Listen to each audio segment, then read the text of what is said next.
Hello, I'm Emma from mmmEnglish. So tell me, what type of words are these? They're modal verbs. Now, I've been getting lots of questions about modal verbs from you lately, so I'm going to share some useful tips to help you use them a little more effectively when you're speaking English. Now, these modal verbs are auxiliary verbs, just like be, do, and have, because they work together with a main verb. You always have a modal verb with a main verb. And the main verb that follows is always in the bare infinitive form, without to. I could go. You should take. They would like. Paul may borrow. Now, these modal verbs are used in English to express something. They have a purpose. So we need to try and understand that purpose today. Now, they can be used to talk about possibility and probability, to talk about how likely something is. Now, remember, you're always using that modal verb with a main verb. So how likely is it that that action will happen? Are you certain? You're sure? You're confident that will happen? Is it probable? Is it likely to happen? Is there a good chance it will happen? Is it possible? Or is it unlikely? Now, in all of these situations, you can use a modal verb to explain how certain you are that something will happen, how possible something is. Now, these same modal verbs can also be used to explain ability, so how able you are to do something. They can be used to ask permission, make requests, and offer help. In fact, there's quite a few different uses, so I'm going to split this lesson in two. And I'm doing this because I want to take this slowly. I don't want you to feel overwhelmed and confused. So let's just take one step at a time. In this lesson, I'll talk about how we use modal verbs to talk about certainty, probability, and possibility. So this is how likely something is to happen, or if it's possible at all. And the next lesson will focus on ability and the other uses. So try not to worry about them right now. But make sure that if you're not a subscriber, you click that red button and subscribe so that you find out when that next lesson is available. Okay, so let's start with probability, how likely something is to happen. Now, we use will to talk about the future, when we're confident that something will happen. We believe it. We're certain it's true. The sun will rise tomorrow. Pretty sure that will happen. Ashley will be late. Well, she's always late, so I definitely believe that to be true. If you don't take a jumper, you will get cold. It's freezing out there. You'll also hear will used to give reassurance when you want to confirm that something is true. You know when your mum tells you, you will pass the exam, don't worry, even though you're really not sure that's true. She's using will to tell you that she's confident, she believes in you. When you're upset, your friends tell you it will be okay. They're confident, they believe that everything will be okay. Now, if you're certain that something is not going to happen, use will not or won't. If they walk, they won't arrive in time. It's too far. I'm certain that that won't happen. We also use must when we are confident and sure of something that is happening in the present. And usually we have a reason or an explanation to tell us why something is happening. The baby's crying. He must be hungry. I thought Sarah would be here by now. She must be stuck in traffic. They didn't eat any of the meat. They must be vegetarian. Notice how I've given a reason for all of these examples to show why I believe something to be true. And it's quite common when you're using must. It explains that you are quite confident about the statement and you're able to give a reason to explain why you're so sure. To use must to talk about the past, when you're quite sure that something happened, then use must have. After flying for 36 hours, you must have felt exhausted. I thought I'd do better in the exam. I must have been really nervous. Oh, Jack's not here right now. He must have thought that you were meeting him downstairs. Now see how this creates the perfect tense. The main verb following have is in the past participle form. So when talking about the present or the future, must is followed by the bare infinitive form. But when talking about the past, must is followed by have and the past participle verb form. And this pattern is true for many of the modal verbs that we'll talk about today.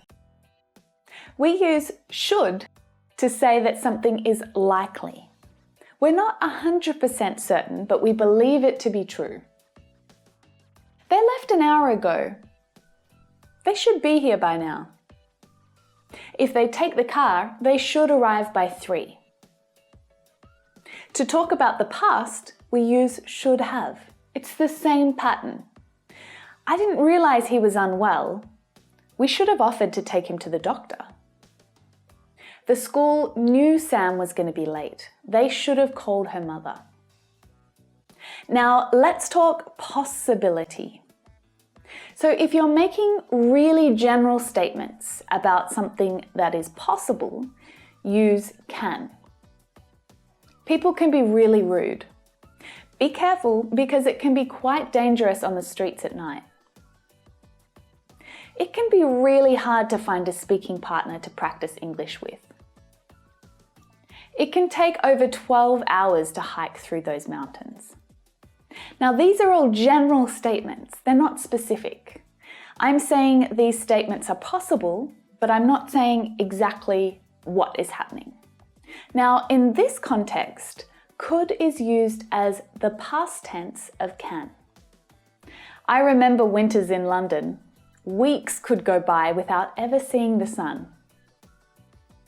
So when we're uncertain or unsure about the present and the future, we use the modal verbs could, might, and may. They explain that something is possible, but not certain or guaranteed.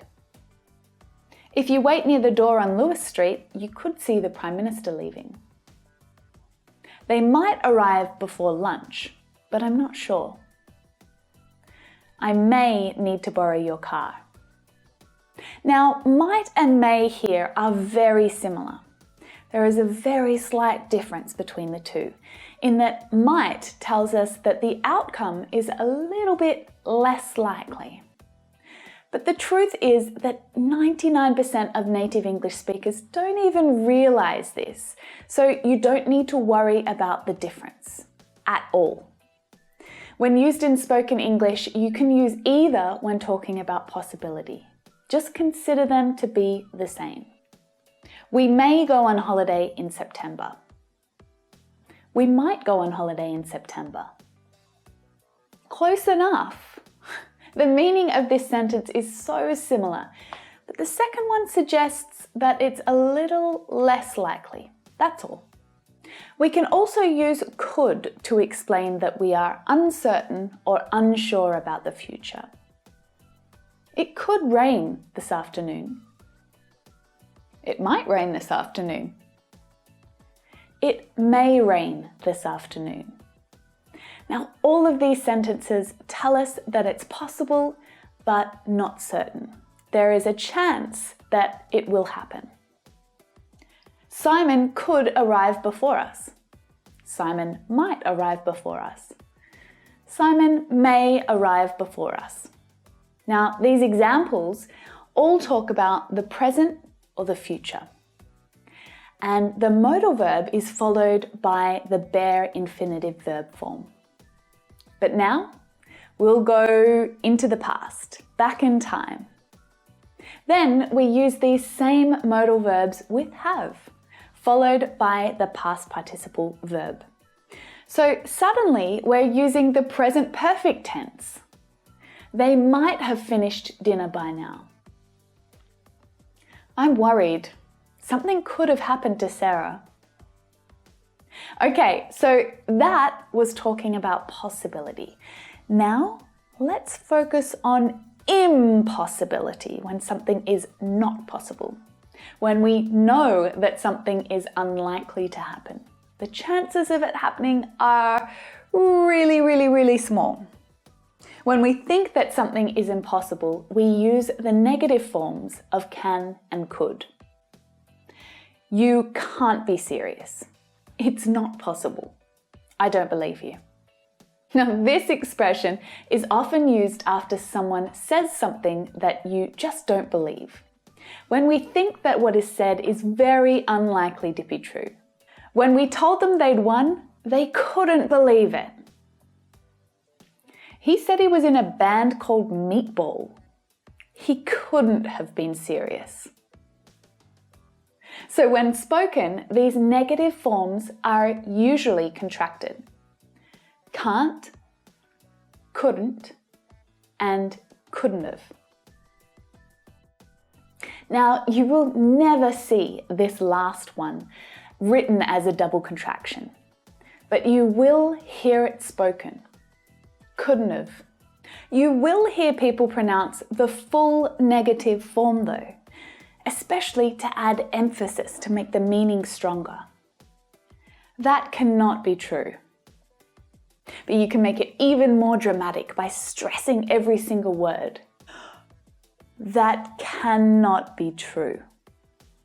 Okay, so let's summarize now.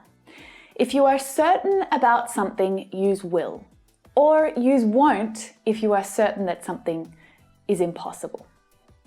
Now, if you're confident about something and you have a reason for believing that, use must or should. If you're talking about something generally that's possible, use can. If you're not certain, but it's possible, use might, may, or could. So remember that there are different meanings for all of these modal verbs, and we're going to talk about these more in the next lesson. Well, I hope that you enjoyed that lesson. I hope you feel a little more confident using modal verbs to talk about possibility and probability. Now, remember that the next lesson will talk about how these modal verbs can be used for ability, to ask for permission, to give suggestions, and ask for advice. But for now, keep practicing with these lessons, and I will be back again next week with a new lesson for you. Thanks for watching. I'll see you again soon. Bye for now.